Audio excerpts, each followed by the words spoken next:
Menço adaş, endi özlem üçün yaşayman qarab, özlem üçün nima balam, kalam boldu. Özlem üçün ham yaşayman payızdım. Ne boldu adaş? Adaş ne çıkıtmış balamdan çok balam. Siz apa amraqmı öşmüsün. Öş deydi qara da çırayın özgertmey bir çaqçaq dep qoymadı aqıdan qara. Adaş bu ballar çok oxşaş qara. Men qandaq şapaşlayman şu balın kayındım mektepga aparatqan, kursdagı aparatqan, yan bir yerga aparatqan.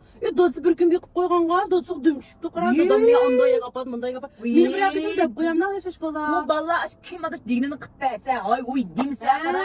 Ay şu yaxshi bularga biz qancha kuyib qancha qiladigan bal uchun adaş dum yetib dum qilib ishlatimiz go. Men başta öldüm adaş biz bal uchun yaxshi bo'lsin deb qilganishtirimiz. Ekstra yaxshi ko'mayotganligini. Voy jan, men shunda o'ylab turgandim. Nima u? Adaş ötken bir muş kiyimlerini görüp adaş muş balı dep ommudu qimmatga dep alındı adaş boldu. Men o'ylab Bundan keyin nima yaxshi bo'lsa shuni ishiltaylik adaş. Çoğağını kiyim aldı ya aldı bala. Bugün çoğağını da bala. Bizim balımız qamrağımız ya bir oynaydığı yagın balmayız. Günümüzün kündü çiçeklemdi adaş. Bizim üçün yaxshi yeb yaxshi deb obdanı kiyip taza. Çoğağını öz qılavaycan.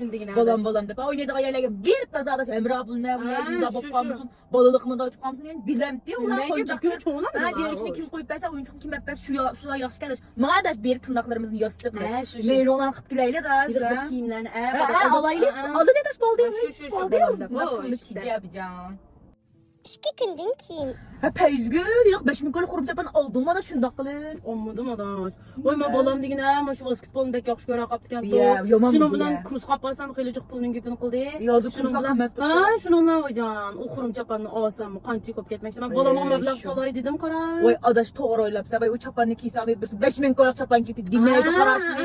Voy balımızdan başqa nimimiz bor adaş. Shuncha muvaffaqiyat qazanib oxir kelguncha balimiz yaxshi natija yaratmasa, qashimiz nol degine adaş. Oy men uchu adaş men qizim uchu suv uzushga beray deyman. Qimmatga adaş. Lekin bo'pti adaş men bo'yni uchi bular foydasi ekan. Bo'ptilar dedim adaş uca yaxshi tarbiyalab qo'ysak, aytgan yaxshi kun ko'rsin. Uni xo'sh bo'limiz go biz. Shu bola deb yashaymiz go adaş. Vajan kiymaganga, ishmaganga ishni bo'lmaymiz degan adaş. Shu adaş, 6 jabduqni isib oldik degan bilan adaş.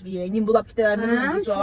Voy balalarimiz keyin natijalarni yaratib qolsa, uni umiddan xo'sh kelmaymiz. Xo'sh bo'lamiz. Endi shu ayol kishi degan balam, qalam, uyamda yashaydigan. Bo'pti adaş. Ashta o'ylig'imiz qalam qanasi elishdan. Naqlab men jiqraq men yana berayki deyman adaş. Yaxshi ko'rgan. Maqtirsa bolalar. Aytgandiga oppo deb degan suyib ketdi. Qamavini bo'laman degan adaş. Qildi shundan men bo'laman. Shuni qolishlar. Shu qolishlar. Besh o'qilimizni qamramiz. Qancha yarashar. Men bu ketdim.